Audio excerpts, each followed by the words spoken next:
thanks for continuing to watch this episode on Answering the Call. We're highlighting ministries all around the world that have done just that, answering the call to preach the gospel and make disciples.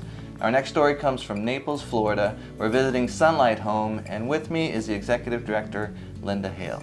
Linda, thank you so much for spending some time with Annette and I and telling our viewers a little about your ministry. Our ministry is a Christian maternity home offering a safe haven for pregnant women and teens in their deepest time of crises when they're pregnant and homeless. We let them come into our facility and we help them with a hope and a future, free of poverty and abuse. What year was it founded in? 1994. Right. And so we've been here 23 years, and we feel like that we have a wonderful program for people to come to and have a life change. And so we help women when they come in pregnant. We make sure they get all their prenatal care, they get counseling, they get childbirth classes, parenting classes. Right. And so we offer them a safe place to be. And the little children love us because they know when they walk through the door they're in a home, and it's a safe place. Yeah, there's a big misconception. You probably think it's like institutional, but it is really a home environment. Yes. And you got the maternity side as well as transitional home. Yes. Talk a little bit about that. Well, once the girl has her baby, gives birth to her baby, she can come back to Sunlight Home and she becomes medically viable where she's able to work, and hopefully people donate cars. That's a big deal right there. And if we get a car donated, she can take that car and become very successful. She works, she goes to school, takes care of her child, and some place babies for adoption. Right. We're the first place we know in Florida that offers a 2-year program to women who place their baby for adoption with a family. We want them to understand their value, because if they understand their value, then they're going to be a great mom whether they choose adoption or parenting. Right.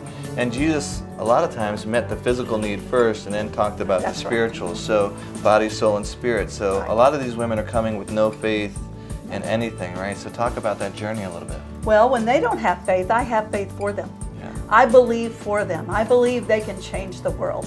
And when I believe they can change the world and I present that to them, then they're like, what? What are you talking about? So we want them to be able to understand that they have a thumbprint to put on this world and nobody can do it like they can. Yeah. And so we've had great and mighty things happen because they begin to believe that.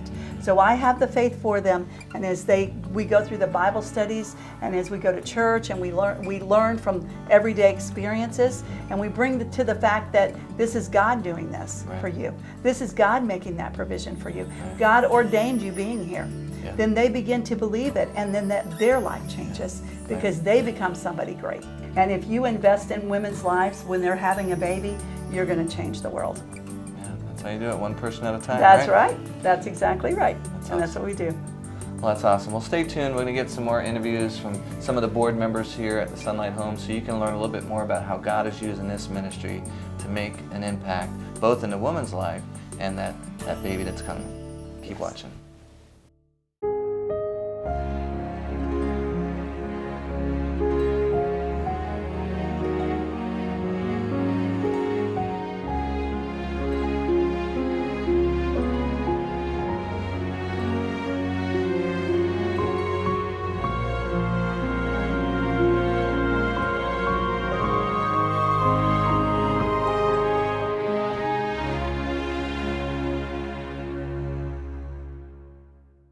The heartbeat of the Sunlight Home is really providing a Christian home, a Christ-centered, Spirit-filled home for women who might not have another place to go while they're pregnant or directly after they've had their babies. When these girls walk through the front door, most of them come here with no hope, no faith. They've been abandoned.